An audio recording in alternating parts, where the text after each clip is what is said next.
Israel, Hezbollah, ফিলিস্তিন, হুতি গোষ্ঠী যুদ্ধ চলছে এবং পাল্টা হামলা, যার বরাতে সারা বিশ্বজুড়ে বাড়ছে তৃতীয় বিশ্বযুদ্ধের দামামা। গাজা ও ইসরায়েলের সংঘাত দীর্ঘদিন চলমান একটি জটিল ইস্যু ও সংঘাতপূর্ণ ইস্যু। সাম্প্রতিক ঘটনাগুলো নিয়ে তৈরি হয়েছে একটি প্রতিবেদন। শুরুতে জানিয়ে দেব এই প্রতিবেদনের শিরোনাম। এবার ফিলিস্তিনের প্রতি সংহতি প্রকাশে নববর্ষে ব্যাপক বিক্ষোভ তুরস্কের জনগণের।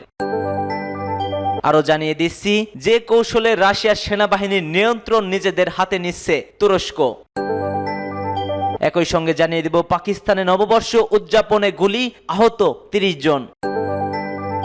এদিকে নিরাপত্তা নিশ্চিতে যা প্রয়োজন তুরস্ক তাই করবে বলছে পররাষ্ট্রমন্ত্রী ফিদান।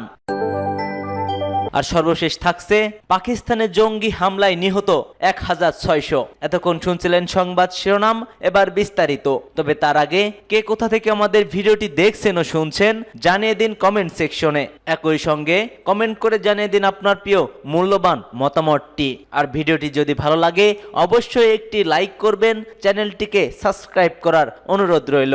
আপনাদের একটি লাইক আমাদের কাজে ইন্সপিরেশন বাড়িয়ে দেয়, তাই আপনাদের কাছে অনুরোধ থাকবে ভিডিওটিতে একটি লাইক করে যাবেন।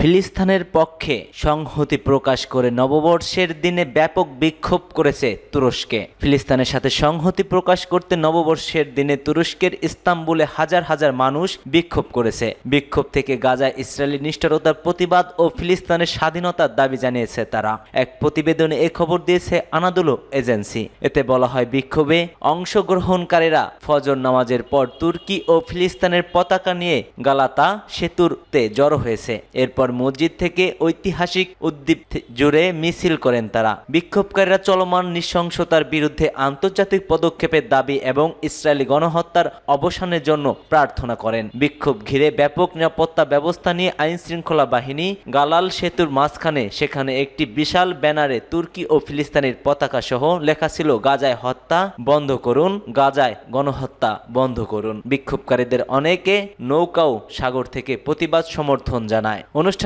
বেশ কিছু তুর্কি ও বিদেশি এনজিও সদস্য এবং মানবাধিকার কর্মী বক্তৃতা দেন। বিক্ষোভকারীরা খুনি ইসরায়েলকে জবাবদিহি করতে হবে এবং শহীদরা মরে না স্লোগান দিতে থাকেন।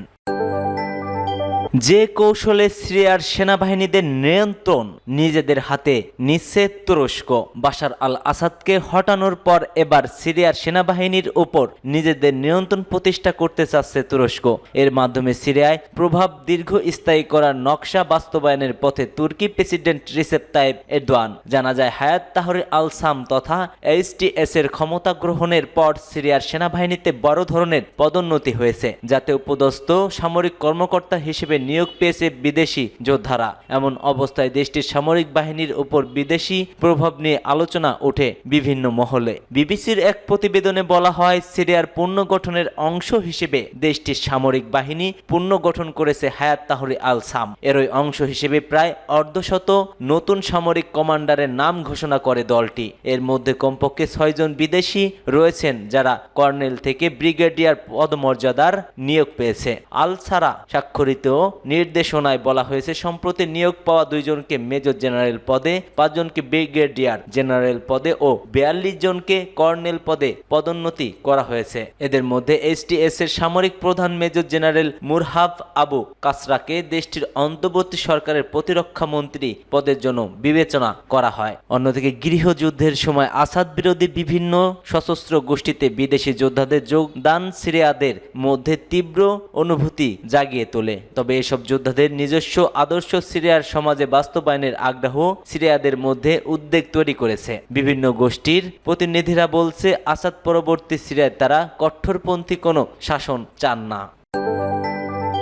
পাকিস্তানে নববর্ষ উদযাপনের মধ্যে গোলাগুলি, আহত ৩০ জন। ফাঁকা গুলি ছুড়ে ইংরেজি নববর্ষ উদযাপনের সময় পাকিস্তানে অন্তত ৩০ জন আহত হয়েছে। এই ঘটনায় অভিযুক্ত ৬৫ জনকে গ্রেপ্তার করেছে দেশটির প্রশাসন। কর্মকর্তাদের বরাত দিয়ে এমনটি জানিয়েছে পাকিস্তানের সংবাদ মাধ্যম পিটিআই। একদিন আগে করাচি পুলিশ প্রধান সতর্ক করেছিলেন, আকাশে গুলি চালালে হত্যা চেষ্টার অভিযোগে গ্রেপ্তার করা হবে। অবরুদ্ধ গাজা উপত্যকায় ফিলিস্তিনিদের প্রতি সংহতি জানিয়ে ইংরেজি নববর্ষ নববর্ষ উদযাপন নিষিদ্ধ করে পাকিস্তান। 2022 সালে করাচিতে নববর্ষ উদযাপনের সময় একজন শিশু নিহত হয়েছিল। তখন থেকেই এই দিনটিকে নজরদারিতে রাখে দেশটি। তারপর বিচ্ছিন্ন উদযাপন ছিল পাকিস্তানে। খোলা আকাশে চালানো গুলিতে অন্তত 30 জন গুলিবদ্ধ হয়। রাত 12টা বাজার সঙ্গে সঙ্গে করাচিতে গুলির আওয়াজ শুরু হয়। এতে আহত হয় শিশুসহ নারীরাও।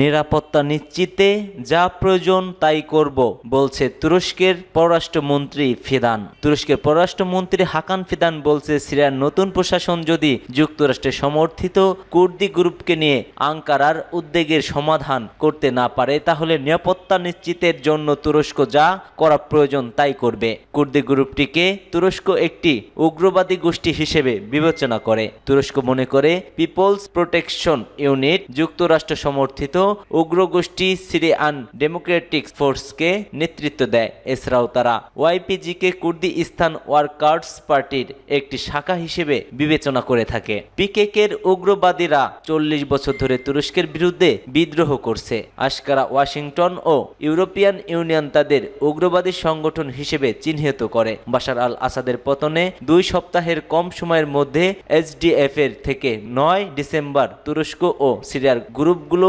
মানববীজ শহর পুনরায় দখল নিলে এ বৈরতা বাড়তে থাকে। আসাদ পতনে কুর্দি উপপদগুলো বিপদে পড়ে যায়।